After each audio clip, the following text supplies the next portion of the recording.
ఇది జనం న్యూస్. ఒంగోలు ప్రజల నిజమైన స్వరం. తాజా వార్తలు, విశ్వసనీయ సమాచారం కేవలం మీకోసం.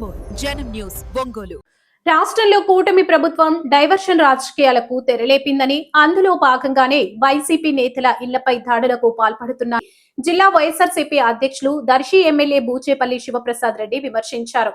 ఒంగోలులోని వైసీపీ జిల్లా కార్యాలయంలో ముఖ్య నాయకులతో కలిసి జిల్లా వైఎస్ఆర్సీపీ అధ్యక్షులు దర్శి ఎమ్మెల్యే బూచేపల్లి శివప్రసాద్ రెడ్డి మీడియా సమావేశం నిర్వహించారు. రాష్ట్రంలో 3 రోజుల నుండి వైఎస్ఆర్సీపీ నేతల మీద అంబటి రాంబాబు, జోగి రమేష్ ఇండ్ల మీద దాడులు చేశారు. ఈ చర్యని తీవ్రంగా ఖండిస్తున్నానన్నారు. లడ్డులో నెయ్యి కల్తీ జరిగింది అని దుష్ప్రచారం చేస్తున్నారు. ఫ్లెక్సీలు పెట్టి రొచ్చగొట్టేలా చేస్తున్నారని తెలిపారు. అంబటి రాంబాబు మీద ఇంటి మీద దాడి చేయడం బాధాకరం. ఫ్లెక్సీలు తొలగించమని విజ్ఞప్తి చేశారు. దానికి ప్రతిగా టీడీపీ నేతలు కర్రలతో దాడికి దిగారు. పోలీసులు చోద్యం చూశారు. క్షణిక ఆవేశంతో అంబటి రాంబాబు పరుష పదాలు వాడారు. క్షమాపణ చెప్పారు. అయినా సరే వినకుండా అంబటి రాంబాబు మీద ఇంటి మీద దారుణంగా దాడి చేశారు. బాధ్యత గల ముఖ్యమంత్రి లాండ్ ఆర్డర్ ని కాపాడాలి, కానీ కార్యకర్తలు రెచ్చిపోతుంటే మౌనం పాటించడం ఏం సంకేతం అన్నారు. ఆనాడు కాపు నేత ముద్రగడని కొట్టించారు. రౌడీ మూకలను ప్రోత్సహించడం సిగ్గుచేటన్నారు. ఇప్పటికైనా ప్రజలకు పనులు చేయండి, దాడులు చేయడం కాదు, ప్రజలకు మేలు చేయాలని హితవు పలికారు. మీ దాడులకు కేసులకు ఎవరూ భయపడరు. రాష్ట్రంలో శాంతి భద్రతలు క్షీణించాయి. రాష్ట్రపతి పాలన పెట్టాలన్నారు. ఒంగోలుతో పాటు పలు చోట్ల విద్వేషాలను రెచ్చగొట్టేలా ఏర్పాటు చేసిన ఫ్లెక్సీలను ఎస్పీ జోక్యం చేసుకుని తొలగించాలని అన్నారు. 3 రోజుల నుంచి వైఎస్ఆర్సీపీ నాయకుల మీద మాజీ మంత్రివర్యులు అంబటి రాంబాబు గారి మీద, మాజీ మంత్రివర్యులు జోగి రమేష్ గారి మీద ఇళ్ల మీద దాడి చేసి భౌతికంగా ఇబ్బందులు పెట్టి నానా రకాలకు ఇబ్బంది పెడుతున్నారు. దీన్ని పూర్తిగా ఖండిస్తున్నాం. ఈ రాష్ట్రంలో ప్రశాంతంగా ఉండే రాష్ట్రంలో చంద్రబాబు నాయుడు గారు వాళ్ళ స్వార్థ రాజకీయాల కోసం తిరుపతి వెంకటేశ్వర స్వామి పవిత్రంగా భావించే తిరుపతి లడ్డూలో నెయ్యి కల్తీ జరిగిందని చెప్పేసి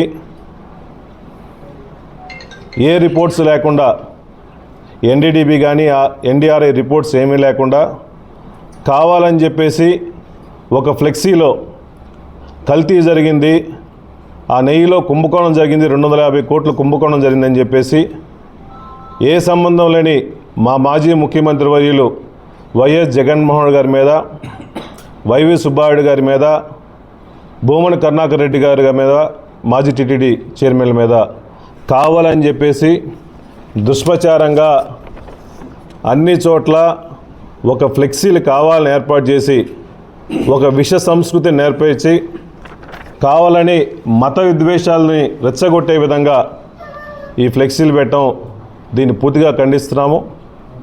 అంబటి రాంబాబు గారు మొట్టమొదటి నుంచి చాలా సౌమ్యంగా ఉండేవాళ్ళు, ఎప్పుడు పరుషపదం వాడేవాళ్ళు కాదు. అధికారంలో ఉన్న ప్రతిపక్షంలో ఉన్న ప్రతి ఒక్కరిని గౌరవంగా చూసుకునేవాళ్ళు. రాజకీయాల్లో విమర్శలు ప్రతి విమర్శలు సహజం, కానీ ఈ విధంగా సంబంధం లేకుండా అంబటి రాంబాబు గారి మీద ఇంటి మీద, ఆఫీస్ మీద దాడి చేయటం, జోగి రమేష్ గారి మీద ఇంటి మీద దాడి చేయటం నిజంగా చాలా బాధాకరంగా ఉంది. అంబటి రాంబాబు గారు ఏం చేశారు? ఆ ఊరిలో ఉన్న ఒక ఫ్లెక్సీని ఆయన స్వయాన అక్కడ పోయేసి మున్సిపల్ డిపార్ట్మెంట్కి, పోలీస్ డిపార్ట్మెంట్కి, అయ్యా మేము ఫ్లెక్సీలు చించడానికి రాలేదు, ఈ విధంగా మా నాయకుడి మీద ఫ్లెక్సీలు పెట్టారు, దయచేసి రేపటి లోపల తీయమని చెప్పేసి రిక్వెస్ట్ చేసి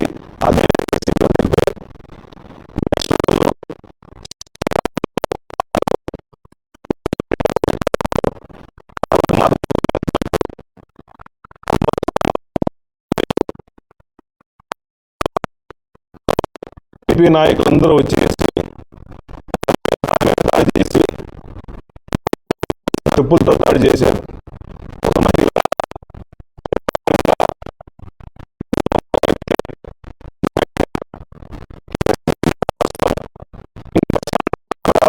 విధాలుగా మాట్లాడి కారు మీద కొట్టి, పోలీసులు ఎంతమంది ఉన్నా కూడా పోలీసులు వాళ్ళని అరికట్టకుండా చోద్యం చూస్తున్నారంటే ఇది నిజంగా ఈ ప్రజాస్వామ్యంలో ఇటువంటి చర్య జరగకూడదు.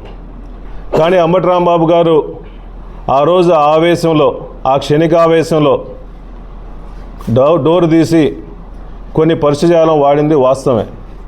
దాన్ని బేసిక్గా అతను వచ్చి నేను ఈ విధంగా మాట్లాడకూడదని చెప్పేసి క్షమాపణ చెప్పి ప్రెస్ మీట్లో క్షమాపణ చెప్పేసి వెళ్ళిపోయిన తర్వాత కావాలని చెప్పి అక్కడ టీడీపీ నాయకులు గూండాలాగా ప్రవర్తించి ఆ ఇంటి మీద దాడులు చేసి, వాళ్ళ ఇంట్లో మనుషులుంటే దాడులు చేసి ఆ కార్లు అద్దాలు పగలగొట్టేసి, ఇంతమంది పోలీసులు ఉండగా పక్కనే కూతవేటిలో డీజీపీ ఆఫీస్ ఉండగా పోలీసు పహారాలో వచ్చి అంబటి రాంబాబు గారి మీద దాడి చేశారంటే ఈ రాష్ట్రంలో లా అండ్ ఆర్డర్ మెయింటైన్ చేయాల్సిన బాధ్యత ఒక ముఖ్యమంత్రి స్థానంలో ఉన్న చంద్రబాబు నాయుడు గారిది, ఒక హోమ్ మినిస్టర్ గారిది, డీజీపీ గారిది.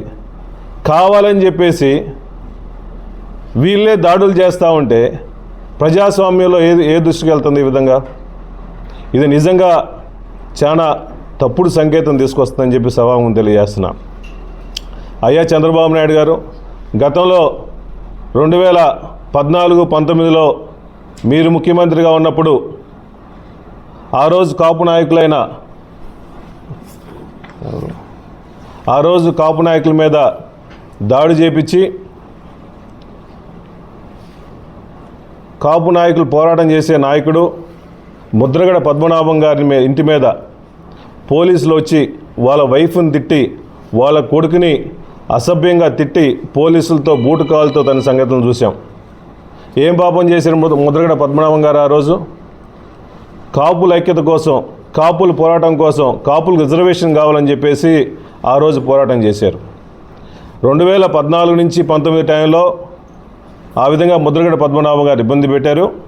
మళ్ళా గవర్నమెంట్ వచ్చిన తర్వాత కాపు నాయకులను ఇబ్బంది పెట్టాలని చెప్పేసి అంబటి రాంబాబు గారి మీద సుమారుగా 5 నుంచి 6 గంటలు పోలీసుల సమక్షంలో దాడి చేయడం నిజంగా చాలా బాధాకరంగా ఉంది. కక్ష సాధించుకుంటున్నారు. ఈ విధంగా ప్రజాస్వామ్యంలో మీరు ఏ సంకేతం ఇస్తున్నారు? లా అండ్ ఆర్డర్ చేయాల్సిన బాధ్యత మీది కదా. మీరు చేయకుండా ఈ విధంగా మీరే ఉసిగొల్పి ఒక రౌడీయిజాన్ని, ఒక రౌడీ మూకల్ని మొత్తం ప్రోత్సహించి నానా రకాలకు ఇబ్బంది పెడుతున్నారు. కాబట్టి ఇటువంటి శాస్త్రాన్ని దయచేసి మానుకోండి. మీకు అధికారం ఇచ్చిన 5 సంవత్సరాలు, 2 సంవత్సరాల్లో మీరు మొత్తం డైవర్షన్ పాలిటిక్స్ చేశారు. కల్తీ నెయ్యి అని చెప్పి ఒక డైవర్షన్ పాలిటిక్స్ చేశారు. మెడికల్ కాలేజీల కోసం కూడా డైవర్షన్ పాలిటిక్స్ చేస్తున్నారు.